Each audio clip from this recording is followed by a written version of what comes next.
malipayong dayong kilom-kilom Subo, Kabisayan ug Mindanao pasaylua. Wa na ko ikakuyog si CB kay bago siyang gipatumar og tambal ni adto siya siyang veterinarian si Dr. Franco. Nakaangko na siya og pilaskuhan ni Dr. Franco. Nya murag dunay komplikasyon, mahadlok kung ari siya atubangan sa kamera ba maka angkon og komplikasyon. So ako lang siyang gipapahuway si CB. Karong hapon uban gihapon ni Dr. Iris ug si CB dito sa silong ni ako nagtungtong sa among atok sa among Pinoy-anan dari sa Bukirang Barangay sa Kasili sa Konsolasyon. Hapit na gyud mo sawop ang adlaw kay naghuna-huna ako ni konsulta ko Iris ako bang irisgo si CB ug atubang ninyo tingali og makomplikar lagi ang iyang sitwasyon. So amo na nauyonan ako na lang magminugtong sa pag-atubang ninyo karong hapon sa atong sugilanon sa panahon dayong kilom-kilom naguluhan og Spotify. Tingali ang mga batan-on or bisan ang atong pangidaron maka ila dayon sa Spotify. Ang Spotify mao'y naa sa latest sa evolution sa music distribution sa atong planeta. And I am sure dili ni mo'y katapusan. Either ang Spotify mo adapt or mo evolve or mabiyaan siya sa panahon. Kay doon na karoy trend na Spotify posibleng maapsan sa panahon tungod sa mga pasangil nga di siya makiangayon sa pag-apod-apod sa kita sa mga artists, sa atong mga singers, sa atong mga composers o sa atong mga music artists.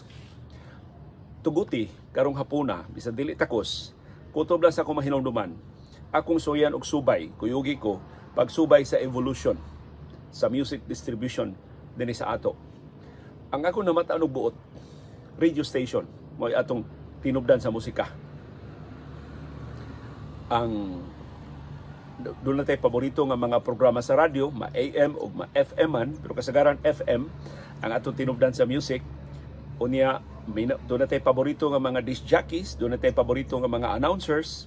O sa ang music, integrate nila laing program content like dedication, like pagpatambag, or drama. Doon ay mga theme songs sa mga drama. Sumoto ang radio, FM o AM radio stations, may atong main source of music distribution sa una. So, ang purpose sa pagpatukar sa mga radio stations, madasig ang mga fans sa mga kanta pagpalit og plaka. Kaya ganito plaka pa man to. Dekada 60 sa dihang nagtubo ta. Wa pa sa manting tuiga CD na ibidto. So plaka pa to. Ang og cassette tape. Daghan ito mga baligya nga mga cassette nga tape nga doon na naisud nga music. Mo to'y una nga namataan ako buot nga pinaagi sa radio ang distribution sa music. Later on, diha na to ang MTV pero diri na sa later part, no? Pero radio gyud mao'y atong tinubdan sa music sa una. Dihay mga TV program sa una nga magamit sad og music, mahimo sad siyang instrumento sa pag-distribute sa music pero mainly radio. Nya sa radio sa una dunay iskandalo nga ni Ulbo kanang gitawag og payula. Nakaabot na ko ay ni reporter nako sa dihang dunay gipasangilan nga mga inila kay personalidad sa radyo nga nidawat og payula. Kanang payula mura na siya suborno gikan sa mga recording companies. Na hatagan ti kwarta isigi patukar na kung kanta diha. Sa mga nga daghan kay mga kanta nga musikat dili tungod kay nindot ang mga kanta kundi dili tungod kay nibayad og payula ang mga recording companies. So, mao na explanation nga nung dihay mga kanta nga questionable, mga kanta ni kay nindot, mao man ni sikat. Kay gisigihan man og patukar sa radyo tungod sa payola. Gi-counter na sa kapisanan ng mga broadcaster ng Pilipinas sa amo ng panahon. Diha na to'y lagda, labi na ang mga FM stations, pag-prevent nga ang ilang mga DJs tental sa payola. Doon na ilagda nga sud sa usa ka oras di nimo mapatukar og more than once ang kanta. Kaya kaniadto basta bayran kag payola, tukar sa top of the hour, tukar sa mid-hour, tukar sa dayong kortina, dayong tapos sa oras. So klaro ka ito nga doon na gito yung payola. So mao na ito yung mga lagda. Pero wag ito makawa sa payola. Doon na gihapoy mga pasingit nga mga payola. Ug ang payola sa radyo, actually nanukad na siya nas payola sa politika. Ang tawag ana mga subornos politiko sa una, payola. Karon tungpats, komisyon, pork barrel, mao na mga termino karon pero payola ang karaan nga termino niya na appeal in town ang music distribution anang payola.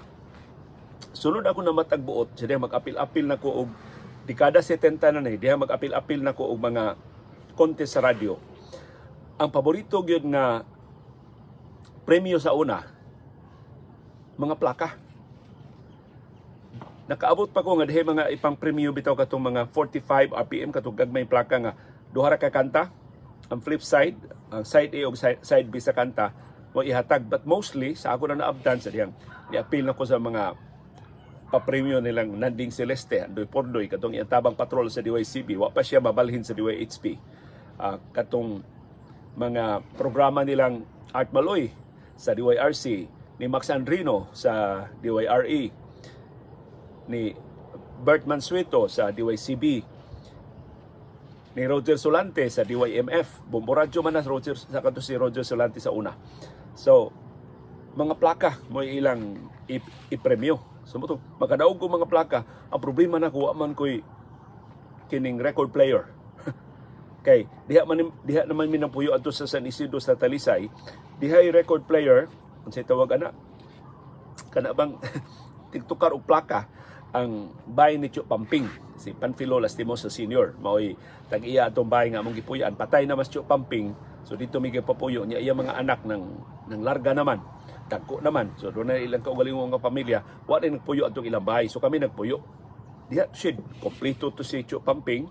Doon na siya mga real tapes. Dagko pa kayo nga mga tapes. Diha siya mga basta pero daot na ba? Kana bang dili nakapuslan. So daghan kay kong plaka, wa jud ko ka magsilang ko tanang talos litrato sa mga singers, unsay title silang kanta, kinsay composer, kinsay arranger, ibutang man to. Unsa tuiga to nahimo, mo na to sigihan akong tanaw-tanaw, wa jud ko kadungog og kining nga makapatukar ko og plaka dito sa among Pinoy-anan. So mainly radio ra gyud ang akong source sa music. Hangtod nga diha ko'y classmate sa Talisay Malayan Academy. Nabarkada nami, doon nami grupo nga doon nami mga oras nga bakante, dadon mi niya sa ilang bahay kay doon na sila stereo. Makapatukar siya plaka. Ingon siya, dad ato yung mga plaka diri, ato suya patukar. Sus, hakot ako sa mga plaka dito sa ilang bahay. Ya, ang sabot na mo, ato lang ako ipundo niya. Gusto ko maminaw, ato lang ko sa ilang bahay. Usually katong among bakante nga oras, magdali-dali magpaniud to, kunya di na may manguli sa bahay, ato mi sa ilang bahay. Ya, among klase mo mo balik alauna, alas 2 pa sapon, so makalihigayon pa may patukar dito sa ilang bahay. Kunya ambot sa tong ilang bahay, murag ang iya magagini-kanan pulusan ng trabaho. Maito sila pagkabutang kay tiles pa ng ilang bahay. Kana bang hamugaway ang ilang bahay, nya kompleto sila sa mga appliances. Apil na to ang ilang stereo. So pag abot na dito ako mga plaka na, mga plaka nga sa mga artist sa una, VST and Company, Hagibis, Mike Hanupol, Laki Salayaw, Chip Rocks, mga ito ka Mike Hanupol, ang katong Pipi Smith, katong sa tong banda nila Mike Hanupol before siya nag-solo. Si Freddy Aguilar, mga ito ako mga kanta, mga ito ako mga plaka. Na, of course, dihay Susan Fuentes, dihay Pilita Corrales, nagkalilain ito ako mga plaka. So nadako mga napo tika plaka long LP album dito sa Ilabay. Pero ingon siya, sa di pa nato napaminaw na imong tukar. Ni ako'y paborito nga kuan. Ako'y ipabati nimo. So mga 3 o 4 mi kabuok. So dito na ni. Sus. Samtang digamo siya, samtang nag-andam siya sa ilang stereo, iyang sipa pag-ayo ila speaker. Siya nagkanta ini si John Lennon. Katubang kuan. Leader sa Beatles. Ganahan kay Beatles, John Lennon ni wa man ko kasukad og kadungog og kanta ni John Lennon nga wa na Beatles, nga dibuwag na siya sa Beatles. Sus. Una gini ang gipatukar. Kanang Mother nga nabitay kampana. Pila na kampana, katulo man tayo kampana. Numusyagit des John Lennon ang iyang opening line, Mother. Sus, niya sipa kayo ang iyang speaker. Unya kami nang higda mi sa saog, nang higda mi sa ilang tiles, pati bugnawa. Sus, murag yung na-transform bitaw nga, kalahi ra ini maminaw kong radyo, na akong mama, na akong maguwang, na akong mga igsuon. Ang radyo usay mo sa garak, usay ang radyo mo basag, kantong ilasus ang stereo perting bantuka o tingog perting ninus. As in, mura kong inani di kanindot ng music o pakusgan og volume. Kung sa kung mga tuiga ni mga third year high school, fourth year high school. So mga tuiga di ako sa Malayan kay last 2 years na malanton ako sa high school, di ako sa Talisay Malayan Academy. Sus, pagkahuman gyud sa mother, imagine katong ubang mga kanta ni John Lennon. Nung mabalik, balik ka tong mother, bay. Sus, katong yung kamong nakadungog na sa mother, sus, balik-balikon yun to na mo tukar kay. Di may kakuan ba nga, ang tilaok ni John Lennon, mura nagnagisi sa pagsigi og syagit, pero mura ba siya og nangilabag yun siyang inahan ba nga, pangga ako, higugma ako. Diyan ako later on ako sus kamasuluboon diay sa kinabuhi ni John Lennon. Kini John Lennon, ang iyang inahan, doon na siya amahan, pero ang iyang amahan, kuan, kining marinero ba? Musa kay barko. Unya, murag napasagdan na sila sa iyang inahan. Iyang inahan, kuan man, mura bitaw og flighty, mura ba og ganahan og music, ganahan lang, bagdoy-bagdoy, wa dyo'y tarong nga panginabuhi. So, di niya mabuhi si John. Doon ay maguwang ang iyang inahan, kanto si iyang gitawag nga, ang iyang inahan si Julia, ni John Lennon. Ang iyang tiya si Mimi. Si Mimi, wa may anak. So, mura siya gipapuyo dito ni Mimi, mura siya gisagop. Wa gud siya gisagop gyud kay moduaw pa man ang iyang mama niya, pero dito siya puyo ni Mimi. Iyang nga si Mimi mo istrikta kayo, mo tumsisig sibat. So, subok kayo ang sugilanon na John Lennon. Unya, basta mura lang to silang barkada. Moduaw si Julia nila. Si Julia mo nihatag niya og sa iyang unang musical instrument, kanang banjo, nga iya gihimong gitar. Sa iyang kapobre, wa gyud kay John Lennon sa diferensya sa sista ug sa banjo, pero mao to iyang unang musical instrument. Iyang mama may nagtudlo niya sa pagkaskas. One day, iyang mama gikan ni duaw sa Pinoyanan sa iyang tiya Mimi, niuli na. So iyang gihatod nga to sa bus station. So siyang mama kana bitong kiat, kana bang wild ba? Ligsan bitaw ng bus. Ang iyang mama, kita ni John Lennon pagkamatay sa iyang mama. So, dito ko tugkad subaw di grabihag emosyon itong John Lennon. Plus, ang estilo ni John Lennon, kasagaran, kung dili man tanan siya mga kanta, post-Beatles, in fact, sa katapusan mga tuigon sa Beatles, ang mga kanta ni John Lennon were largely autobiographical. Parte na siyang kinabuhi, parte na nilang Yoko Ono, parte na sa iyang infidelities, parte na sa iyang mga duda sa mga pagtulunan sa kinabuhi. So, di yun na ako kalimtan. Ang akong classmate si Glenn Tan. Amot hain na rin si Glenn. Nang-graduar mi sa Talisay Malayan Academy. After anawa na may nagkakita sa college. Kaya rin ako sa San Jose. Amot si Glenn kundi na eskwela. Pero hamugaway man itong ilang pamilya. Maybe mas nindot ang iyang eskwelahan sa kolehiyo. So Glenn, salamat kayo.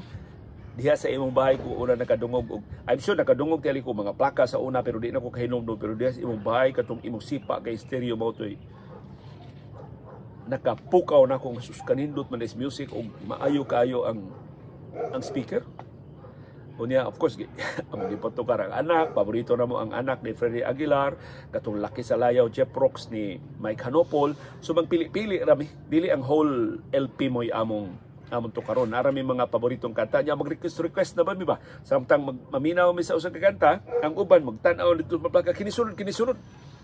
So dito ko kadungog sa mga kanta sa Led Zeppelin, in full stereo, perting ninduta, Eagles, Bee Gees, Rod Stewart, Alice Cooper, CSNY, Crosby, Stills, Nash and Young. Just kang gilgiga itong sumauto. Ako exposure sa plaka. And of course, di ko magpapalit og plaka sa kumama kasi sige mo kadaog og plaka sa mga radio stations. Unya wa man ko'y patukaran. So akong actually kato akong mga LP gibili na nako dito sa ilang Glen. Hantod nga diha na may laing kalingawan, wa na may mag sige og balik-balik dito sa ilang panimay, pero igo to nga realize na ko kanindot tayo sa music kung sakto ang instrumento, sakto ang medium. Na pagkahuman adto mao na to'y pagka nitumaw na ang CDs. Diha pa, ang mga cassette tapes sa una, diha pa midaghang kay mga cassette tapes, kaya ako maguwang si Boy, ganahan man kay music, so mamalit siya mga cassette tapes, na siya mga cassette sa iyang paborito nga mga artists. Pero ang cassette good, usa raman sa to ka album. So kasagaran sa mga cassette tapes, 8 ra ka kanta, 10 ra ka kanta, labing daghan 12 ra ka kanta. Kay depende naman unsay nya kasagaran sa mga cassette tapes, si 60, si 45, katong dili gani kabot sa kauras ang dagan sa cassette. So limitado kayo mga kanta. Motong later on si Boy, ako maguwang na karon sa Hong Kong, mag-record na siya iyang kaugalingong kanta. Moto among i-record sa programa sa DYNC kadtong most requested song or most requested song bato ba sa dihe tibok oras nga usa ra ka artist ang ilang itukar or duha ka artist tag 30 minutes depende sa gidaghanon sa ilang mga kanta i-record mo ti atangan ni Boy. Beatles gani karong sunod Martes andaman to niya og tape. Bee Gees ini ka Miyerkules andamon to niya og tape para iyang i-record. Ni uptake mo record ato papilon ko niya record kay di man na mo iya pilog record ang commercial. Yung ganahan mi sa DYNC hiwa man to siya DJ nga live. Ang iya time check ra. So daghan kay music except in commercial break among putlon among recording among i-rewind jutay adto sa portion nga wa pa ang commercial among i-pause niya i-press na mo ang record inig humag commercial amo bana-bana ang humag time check music na ni sunod amo na siya i-release. So masumpay ra ang among recording. So mo tayo among gihimo sa una mga cassette tapes. Gawas kay mas convenient ang cassette tape kay kun dunay kay cassette player ma-play nimo ang cassette tape bisag wa kay player sa plaka. Dayon nitumaw na ang mga CDs. Mo to mga CDs nga kinakag CD player, ang original nga CD player sa una katong Walkman, katong sa Sony, katong Walkman mao toy popular kay nga CD player hantod nga nawa ang CD naapsan ang CD sa iPods ni Steve Jobs. So ang iPod di na ka magkinahanglan og plaka, di ka magkinahanglan og CD, di ka magkinahanglan og cassette tape, MP3 player na ang nauso. Katong iPod ug uban pa nga mga ang Sony do na siya iyang kaugalingong MP3 players. Pero limitado kaayo ang mga kanta nga masud adto. Okay? Gagmay pa man kay kapasidad sa una sa mga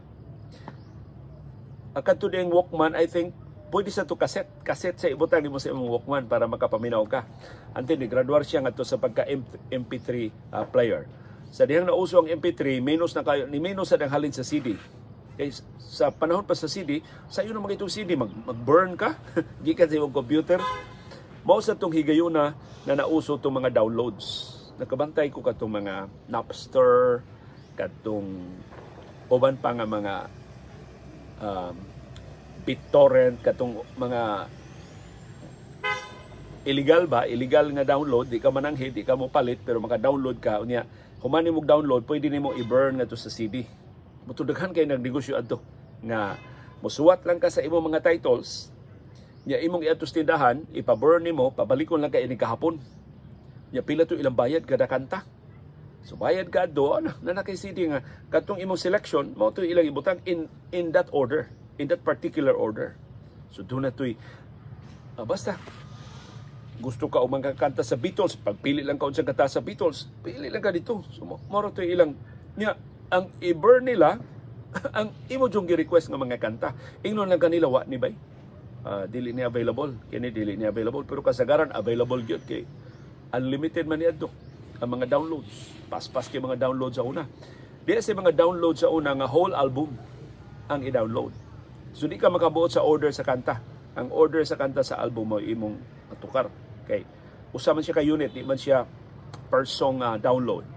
Di sa mga download sa una nga gi-categorize na top 80s, 80s rock, soft rock, folk rock. Ikaw rin magbut. Total, wala man ito'y bayad. Tudagan kayo ito nakasuhan. Amot diri sa Pilipinas, doon na nadakpan at kasagaran dito sa Estados Unidos kay human nilang download, ilang ginegosyo. Mo ito nga, gigukod sila pag-ayo sa mga recording companies kay ni menos man pag-ayo ang halin sa mga plaka o mga CDs adto tungod adto mga illegal downloads. ang maong illegal downloads mao ni nakapasikat adtong kang Steve Jobs nga music business. Ang nag-una gyud og negosyo sa music, sa MP3 nga music, si Steve Jobs. So iyang naimbento ang iPad, iyang naimbento ang iPod, iyang naimbento ang iPhone, pero usa sa mga main sources of revenue sa Apple pagsugod nila ang music. Malampuson man kay ito ang music ni Steve Jobs. Unya na kumbinser ni Steve Jobs sa mga recording companies, kung sa irisgo ninyo nga i-download ng inyong mga kanta way bayad, or magsabot i-available ninyo inyong kanta unya mahimong i-download sa among mga subscribers for a fee. Doon ay bayad. Doon ay kwarta. Mag-share ta sa revenue. Mo to ang concept sa music business ni Steve Jobs. Of course, na-option siya later on sa mga streaming services. O ang Spotify, may labing popular na streaming service nga ni Tumaw. Kuyog dungan-dungan sa Spotify ang Pandora, ang SoundCloud, ang Deezer, pero ang Spotify mao karoy kinadakaan nga streaming service. Siya kinadaghanan og kita. Pero ang Spotify itself, gihulagway nilang Taylor Swift, nilang Drake, ug sa uban nga mga musical artists nga dili fair. Gamay ra ka imbayad sa Spotify ngadto sa mga artists. Kay ang bayad sa Spotify di man direkta sa artists, adto nila ibayad sa recording companies. Ang recording companies na may mo share sa ilang kita gikan sa bayad sa Spotify ngadto sa mga artists. So for example, ang kinatibukang income sa Spotify, 70% ana iyang ibayad ngadto sa mga recording companies o record labels. Unya, gikan anang 70%, makakuha lag 11% ang mga artist. Silang Taylor Swift o mga musical artist, 11% lang ilang kuha. Sa ito pa, pertindakua sa recording companies. Unya, kaniyan to justified na kay ang recording companies maghimo og plaka, maghimo og CD, mag-shipping pa. Dako kay sila gasto para sa shipping. So, maybe kanang 70% nila nga share sa halin sa mga plaka, okay na. Pero karon wala naman sila gasto. I-produce sa kanta, i-upload lang nila, wala na. Ang i-upload nila nga file, mahimurang i-share, mahimurang i-stream, wala sila additional nga expense. Ganong kuha mangyapon sila 70%. O ganong 11% na mangyapon ang share sa mga artists. So, dili justified. O bisag giunsa nag-justify sa mga recording companies, bisag giunsa nag-explicar sa Spotify, dili gini makayangayon. Para nako tungod sa unfairness ining maong sistema, kining Spotify di ni magdugay. Either usbon sa Spotify ang sharing, aron mahimong mas makiangayon ngadto sa mga artists, or dunay mo tumaw nga mas makiangayon nga sharing platform, music platform na sustainable para sa mga artists. Karon ang mabuhi di Spotify, sila rang Drake nga may kiladakan og income, si Taylor Swift, Eminem, ang BTS, ang labing popular nga mga artists. Mauray dako kay income sa Spotify. Pero bisan ang ilang income sa Spotify, gamay ra kay kung ikumparar sa halin sa ilang mga CDs. Sa kita sa ilang mga concerts. Niya gagmay in town kaayo nga mga artist, atong mga artist din sa Subo. Unsa man ilang daganan? Kay panalitan, moingon ang ibutan na nato, moingon na Spotify karong tuiga ang share sa among ibayad ngadto sa music artist sa tanang kanta nga na play, bayad mi og 10 billion US dollars. Example na 10 billion US dollars. Ang imong kita gikan sa 10 billion mag-agad sa imong market share. Pila man to ka plays, ibutang nato 10 billion US dollars, ibutang nato 100 billion ka plays. 100 billion ka streams. 100 billion times nga gipatukar ang nakalaila mga kanta sa Spotify. So mao na ang universe, 100 billion. Kapila man ipatukar ang imong kanta. Buta na ito imong kanta na patukar og 500 times, 1,000 times. Muilog ka sa imong market share sa 100 billion ka plays o streams. Perting gamaya ra sa imong kita. Mutong bastos kuno kay na Spotify, ang imong share sa kada stream would be 0.00005 or 0.0003. Gamay kaayo mo share sa usa ka stream. Pero sa unta man, siya may kinadak-an nga platform. Basta ko man siya og share sa market, mas daghan man siya subscribers kaysa uban nga mga streaming services. So, pero ang Spotify dili mo usab ana kay kun iya nang usbon maibanan sa iyang kita. Unya usbon na sa niya yung agreement sa mga labels. Unya mga recording companies di man sa gusto maibanan sa bagilang kita. So actually ang Spotify bag-o kay siya nga platform na badlong silbi ang piracy nganong maghago-hago pa man kag-download barato kay Spotify. Ang premium karon nga Spotify I think is only 149 pesos a month. Nya kanang 149 pesos a month mahimo na mong i-share og unom ka mga users. So, barato kayo. In fact, naapag yung Spotify, gisa-share marketing sa Spotify, katong gamay yun kaig budget, palitan mga estudyante, makabati lang kag Spotify sa weekend, nga wa mo'y klase, 7 pesos lang adlaw. Bayad lang 7 pesos lang adlaw, 24 hours imong Spotify. Why commercial? So, ingon ana ng Spotify ka aggressive sa ilang marketing pero mao lagi gamay kayo ang share sa mga music artists, and I think ang mga artists karon are clamoring for a fairer system.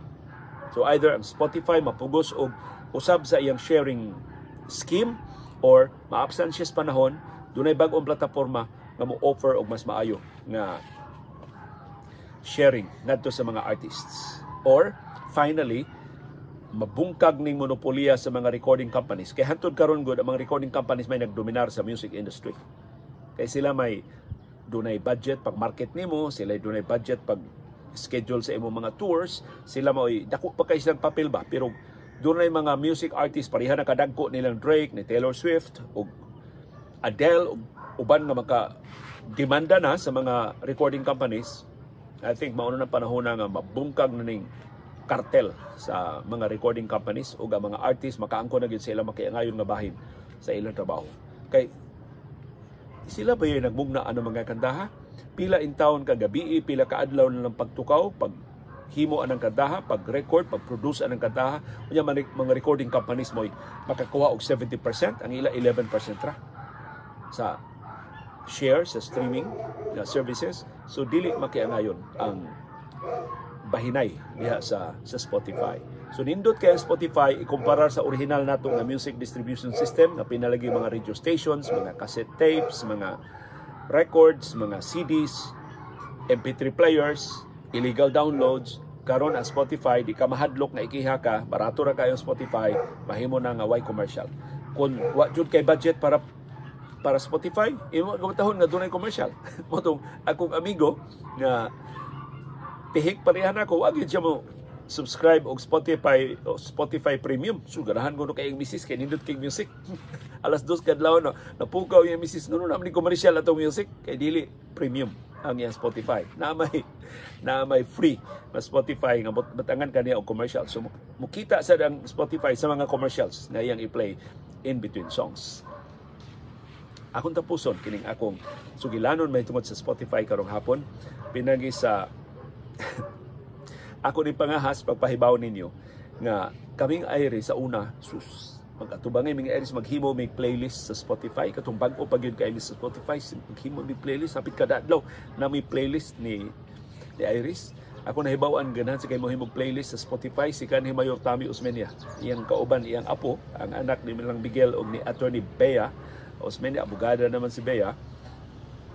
Maghimo siya og playlist sa iyang paborito nga mga kanta. Iyang apo maka mao man si kanta sa lolo, mao man si kanta sa apo.